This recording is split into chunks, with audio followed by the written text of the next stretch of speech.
Welcome to What She Does, the podcast that takes you inside the working lives of everyday women shaping the world around us. I'm Leanne Starr. And I'm Annie Sinzinger. And each week, we sit down with someone who shows us not just what she does, but how and why she does it. Plus, find out if you fit the same mold to grab the same type of gig. Let's discover What She Does, starting now. In today's episode, we meet Pilar DeMann, who started doing makeup at 19 and spent years behind the scenes in film and commercial production before returning to her true calling, helping women feel like themselves again, one brow at a time. Today, she runs her own award-winning studio in Washington, Connecticut, serves over 600 clients across 5 states, and has become the person you call when you want brows done right.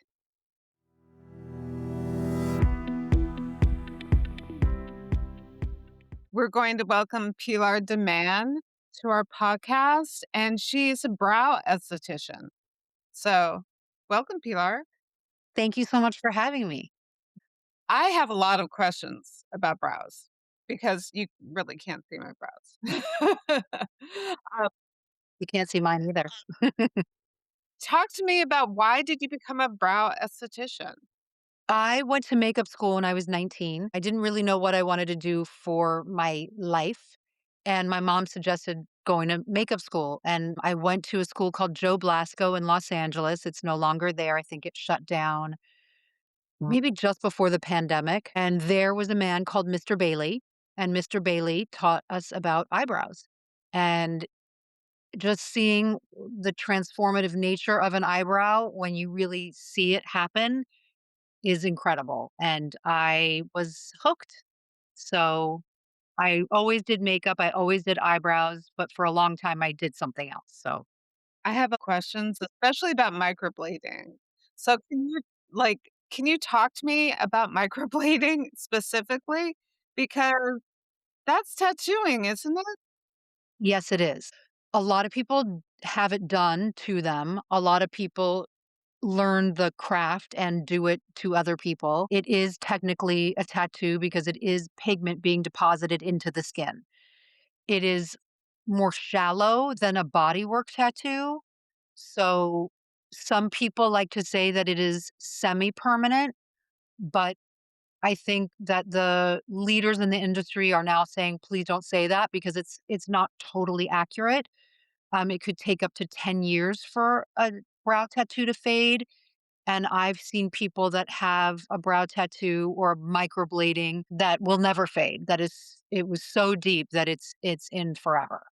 So if you're going to have it done, do your research and find the best person that you can. There are people who definitely have not gone to the best person and Yes. they have really thick, crazy microblade. Yes. Is there a Yes. way to get that out? You can get it removed with a laser. Oh, You can get it removed. There's other ways to do it with saline, mm. which I learned how to do, but I would not feel comfortable doing. I'm a laser girl. I like lasers for the skin. So I would say if you don't like your brow tattoo, go get it lasered again by a good person who has the most advanced technology, because there's old lasers and those don't work as well. So that's another question. If the technology has changed, what are some of the advancements that have I happened? think, I mean, for laser, I think there's just constantly improvements and advancements where they're refining the laser. They can, I believe, I mean, I don't know that much about that technology other than I follow it and I have it done to me. So a laser machine that was bought 10 years ago or even 5 years ago or maybe even 3 years ago is probably not as good as a laser that was just purchased and is new and the newest technology today. Um, Tattoo removal technology, there is a newer machine. It targets the pigment that's in the skin and it breaks up the pigment and then your body naturally flushes it out as your skin regenerates. So it takes more than one time to have it done, to have it totally go away. And again, if you're using an older machine, it might take 10 visits where a newer machine might take 5. Mm. Oh, that's an improvement. Yeah. Um, I'm kinda curious, I'm thinking about a long time ago. I plucked my eyebrows to nothing Yep. because that was the trend. In the 90s, I was right there with you. Oh god. So what are you seeing people come in for? Are they mostly people who have too much or too little? I see, I mean, my youngest is 11. My oldest is 94, Well, 93, just turned 93. So I see really everything. People want their eyebrows to look better because it really does set your face. mm, And if I took away my eyebrows, it just totally changes how I look. People that don't have a lot of brow always want more. And there's so many things that we can do to do that.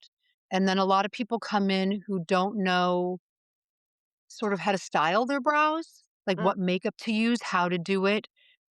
And that just is with makeup in general. Like, how do I do my makeup? What should I do? I have a lady coming in for a makeup lesson later. And so I do a lot of teaching mm. What's your biggest like, what is number 1 that we should be doing to for your look. eyebrows. Yeah, yeah. Going to a professional and not doing them yourself and not getting them waxed by your nail lady. That's like the biggest one, I think. A lot Wow, of People people, do that?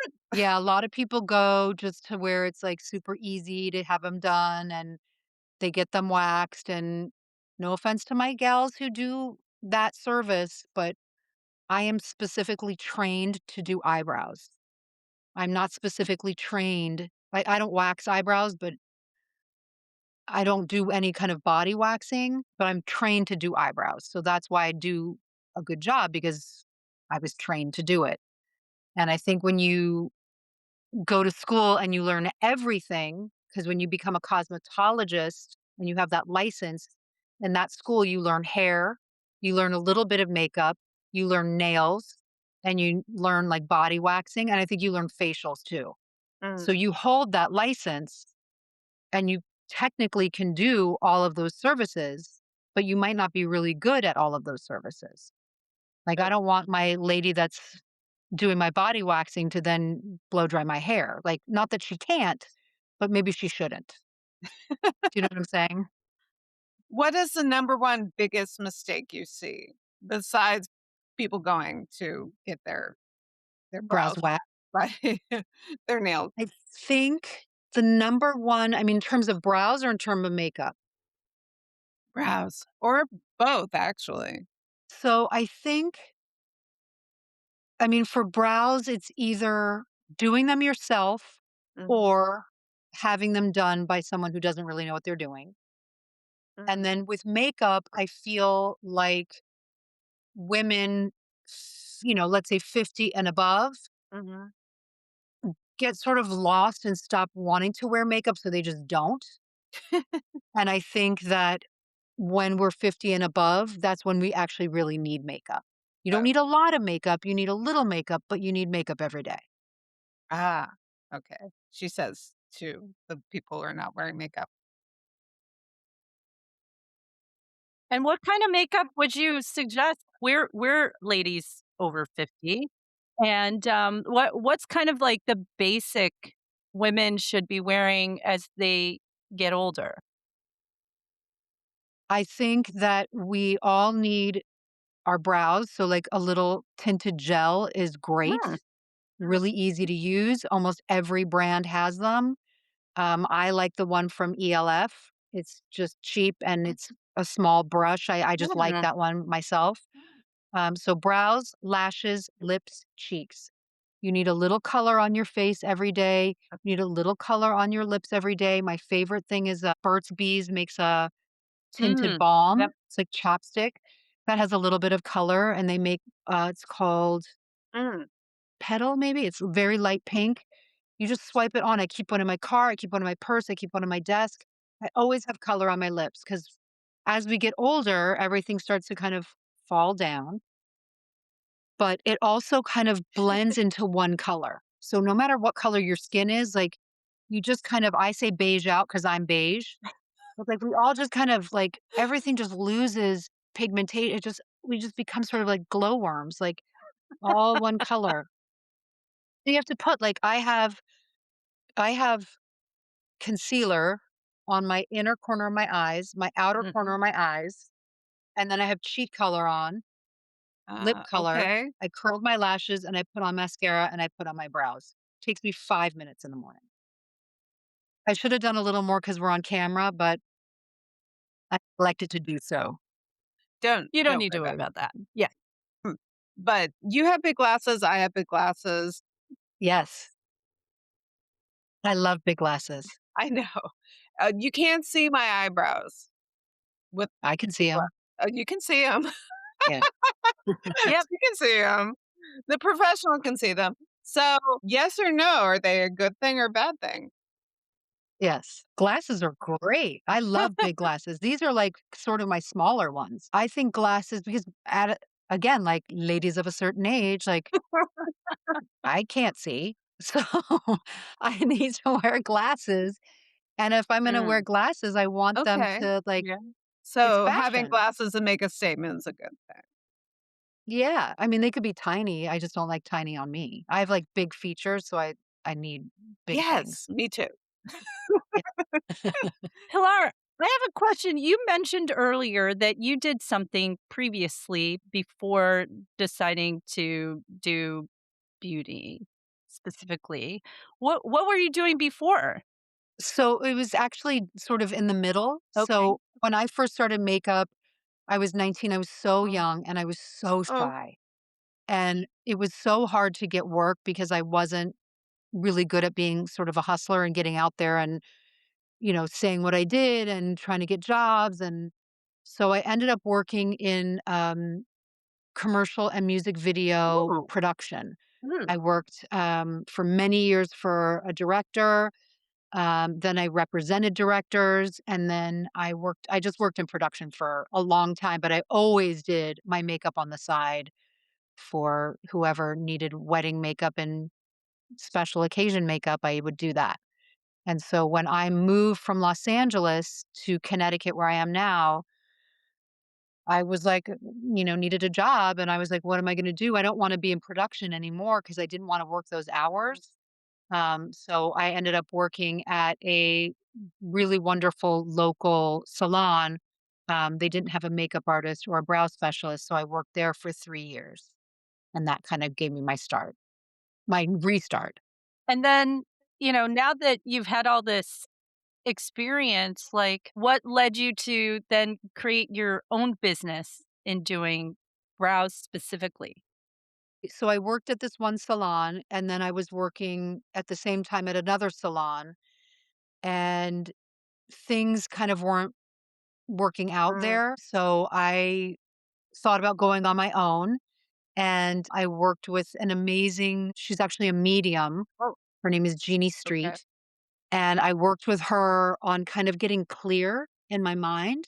Mm, And I knew that it was the right time and that the signs and the things would come. And that's very woo woo, but that's kind of me. And once I made the decision of like, okay, I can do this, like I have enough people, I have enough business, and people know who I am that I could open my own doors. I got a phone call from a local realtor who was like, hey, there's this space that just came available. I thought you might be interested. Like, he didn't know that I was thinking about going on my own. He didn't know anything.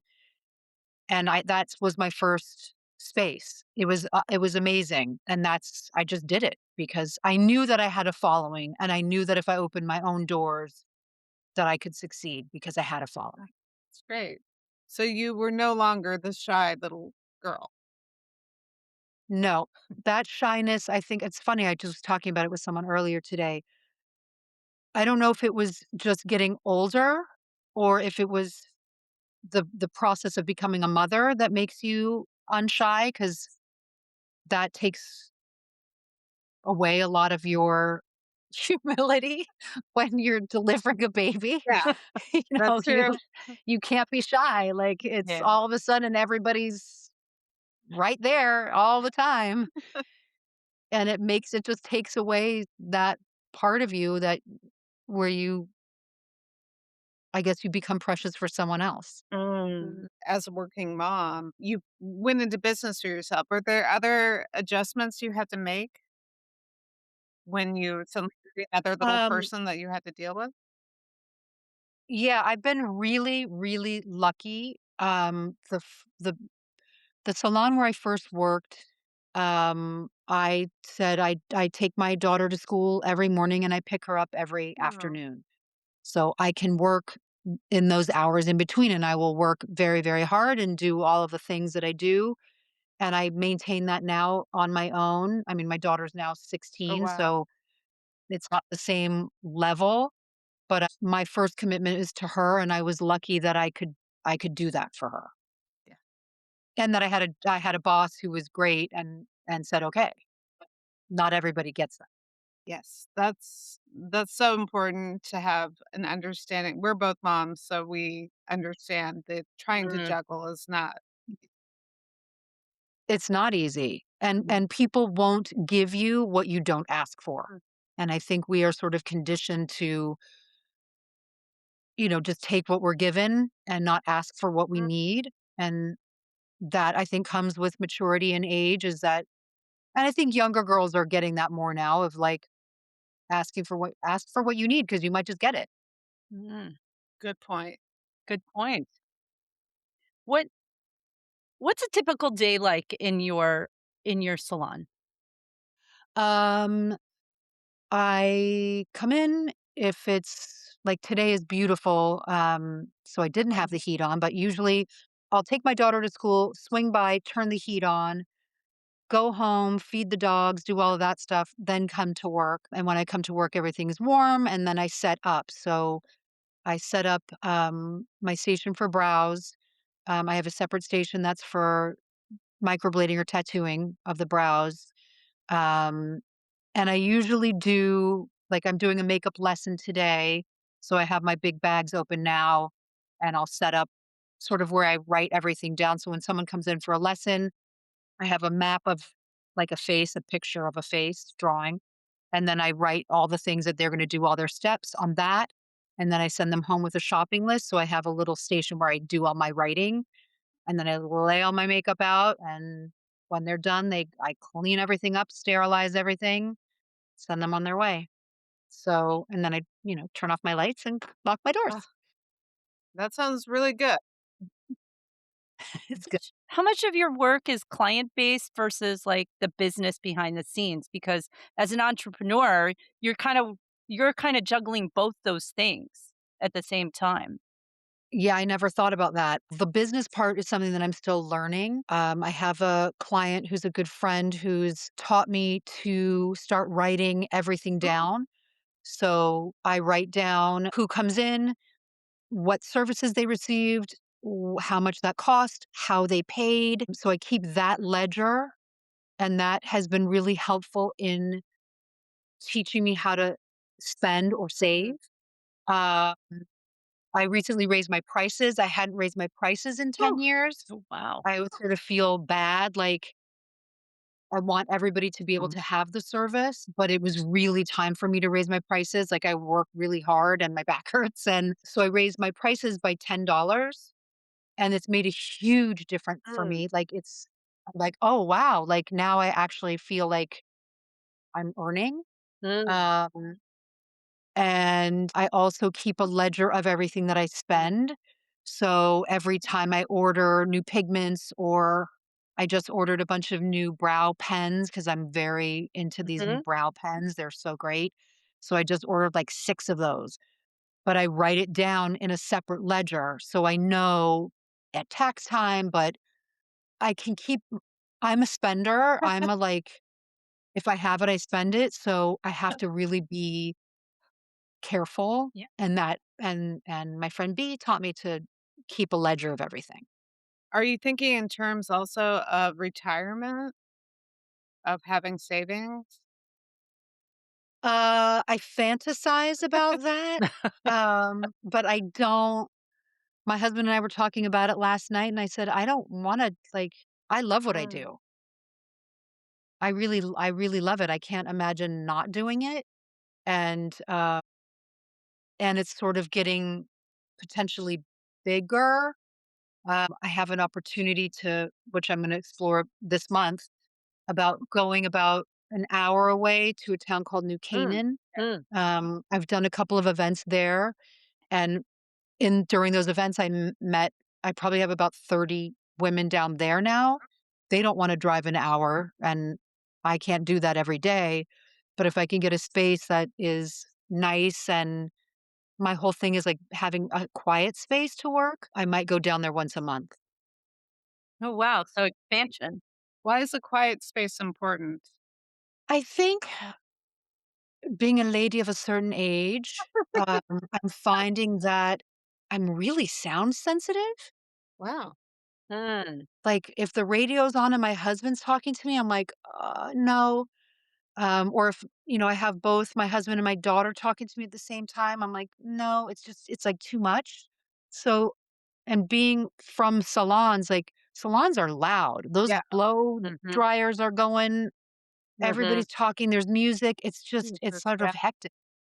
So, I think people like coming to my place because it is very quiet, it's small, so I kind of cultivate that same energy. Got it.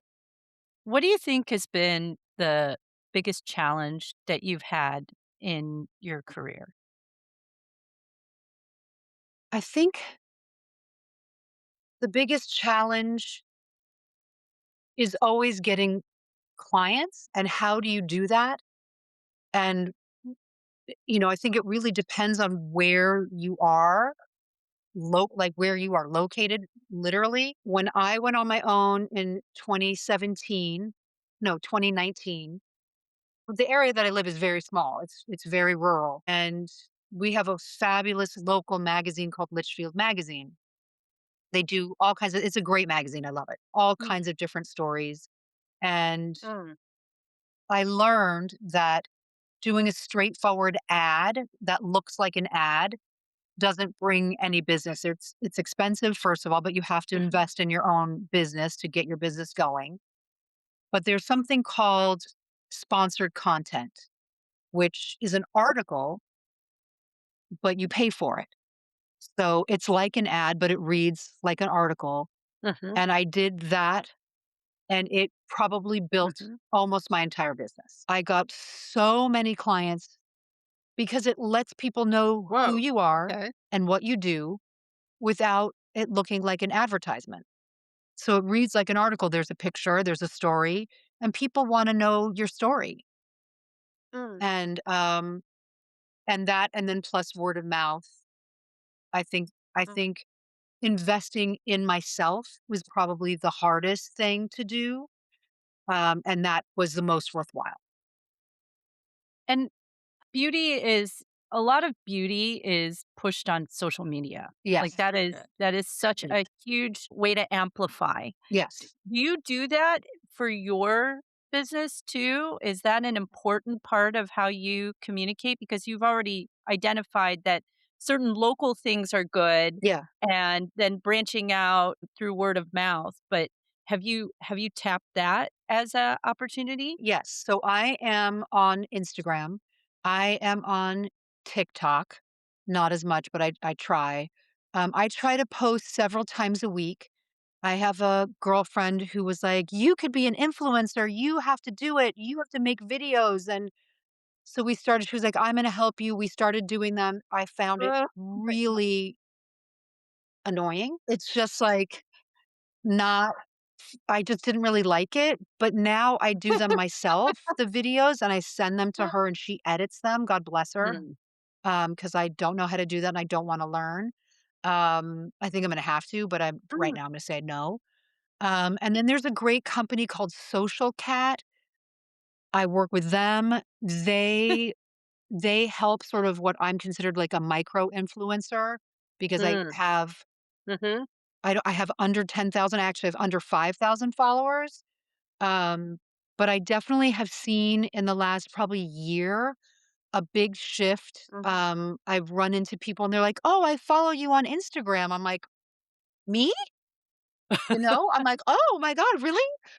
So I try to do that. Oh, I've been a little bit lazy lately, but I will try to not be so lazy. Because it does make a difference. And I think authenticity for a lot of people matters. And I don't like, I'm not going to be like, oh, buy this mirror. It's amazing. If I don't think it's amazing, I'm not going to tell you to buy something that I don't personally use and right. like. Yep. So yeah, I think online is really important. I think especially again for ladies of a certain age, like we all want makeup tips. We all want to know what to do and what to buy. I think Mhm. that's human nature. We like to be told what to do. So I do that. I love that. If somebody wanted to pivot into this career, because clearly you started out with beauty school, but let's say somebody's kind of making a decision to like go from what they've been doing. Is this something they could do easily? And what would they need to do? I don't think it's super easy.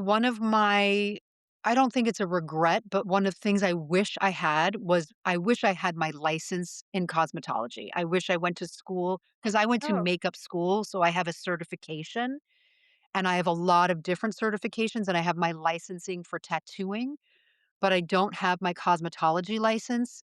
And it's something that you could take and go anywhere. So, but it's a lot of okay. school. It costs money.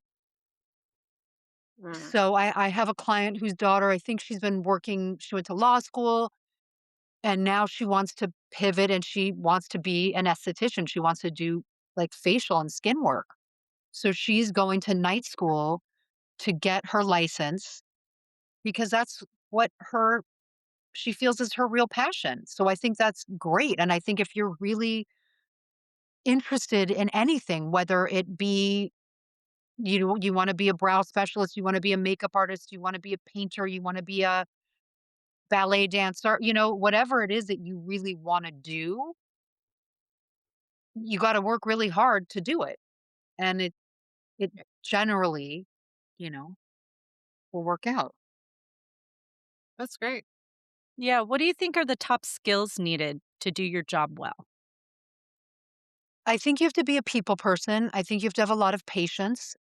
People like to talk, so they come here, I'm like a therapist, and not a highly paid one. So people like to talk, so you have to wanna deal with that, you have to wanna deal with people's sort of their picadillos and their I do all my own scheduling. I don't have someone that runs my office and I don't do online booking, which I should.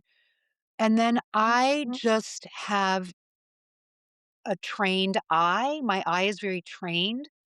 Some people who do eyebrows use Anastasia. She's very famous. Mhm. She came up with something called the golden ratio, which is like you take Yes. the end here, you take the outside edge of your Mhm. pupil, the outer corner of your eye, and when you put all those things together, you've created the perfect eyebrow. And I think that's great. I don't do that. Mine is really because it's super trained from Mr. Bailey. Like I can see it. When I look at someone's face, I can see exactly what I want to do and I know Mm. how to do it and I take my time. I Oh, never rush someone. I don't want to when I do my first microblading session, I ask for a 3-hour window because I've had people come in Wow. and say, "Oh, I have a conference call. Can we be done in an hour?" And I'm like, "Can you not rush me because I'm tattooing your face?" Yeah. Like, so now I just say it's 3 hours. Like, I probably won't take all that time, but I don't want like, none of what I do should be rushed. yeah. It's Mm. I wanna give you the best service that I can give you, and I Mhm. need time to do that. So I just What think it's practice and it's time. Mm. So what is next for you? So many things. I hope to maybe open a small studio in New Canaan so I can take care of Mm. my gals over there. Uh, I had a really unique opportunity recently. I submitted myself as a model to Ooh, Jones Road Beauty. Oh, They did nice. their first open casting, and I was cast, and I Ah, shot a beauty campaign, which is a dream from my childhood. I always wanted to be a model and I was always too short and fat. So that's coming out on May 12th. So I want to take that opportunity and maybe create more opportunities. I said, if she likes me, maybe someone else will like me. That's So that's fantastic. great. we'll see what happens Congratulations. at the ripe old age. I said, 43 years of waiting, it was worth waiting for. Oh, I love that. It's been so great talking to her, and we've had so much fun. Thank you Thank guys you. so much. Thank you so much for being with us.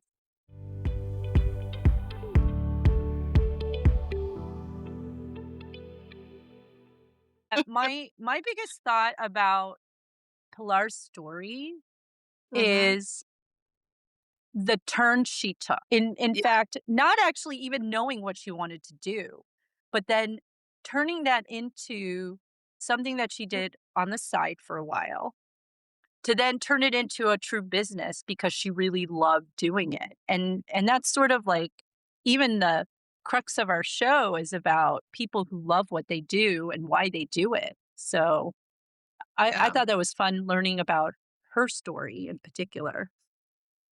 So it seems like brow technicians are a growing industry. It uh, I mean, I saw it was $431.7 million as an industry by 2031. So pretty good place to have a job, I think. Microblading had it kind of changed the game, I think. Yeah, I think so too. It's definitely a trend. I But need the beauty trends are definitely moving towards things like more natural looking. So if you can have semi-permanent or permanent, you know, things done to make it easier in the morning and still make you look very natural, that's sort of the thing that's going on now versus if you think about us in the 90s with, like, plucking everything away, Oh you my god, know? I yeah. mean, let's think about that one. And one thing I didn't ask her about is if she had to get a tattoo license for the microblading. Yeah, well, I didn't know that you needed a tattoo license until I was looking up some of the information, but yeah, I think some places may require it, and the number of hours is sort of like a part-time job that you have to do in order to get the license. So for estheticians, it's like 600 hours, and cosmetology, it's like 1,000 hours. I mean, that is a part-time job. I mean, you're spending maybe 6 months learning all this stuff, and then you have to go out and find either a job or you start your own business. So there's a lot to do it. Although I would like anyone who's doing a tattoo on my eyebrows, on my face, more training is good. Yeah, I think anything that you're gonna have that's permanent. It's like I've seen too many TikToks of people who have had bad microblading, and, oh, when it's bad, it's really bad, and then Yeah. they're stuck with it until it fades.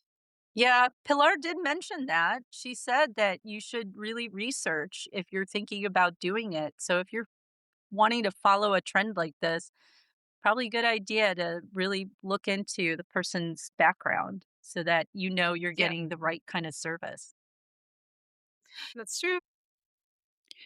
Pilar came in to talk about brows and ended up reminding us what it looks like to bet on yourself. Thanks for joining us today. That's what she does, and maybe what you could do too. If you like what you heard, make sure you follow What She Does wherever you get your podcasts.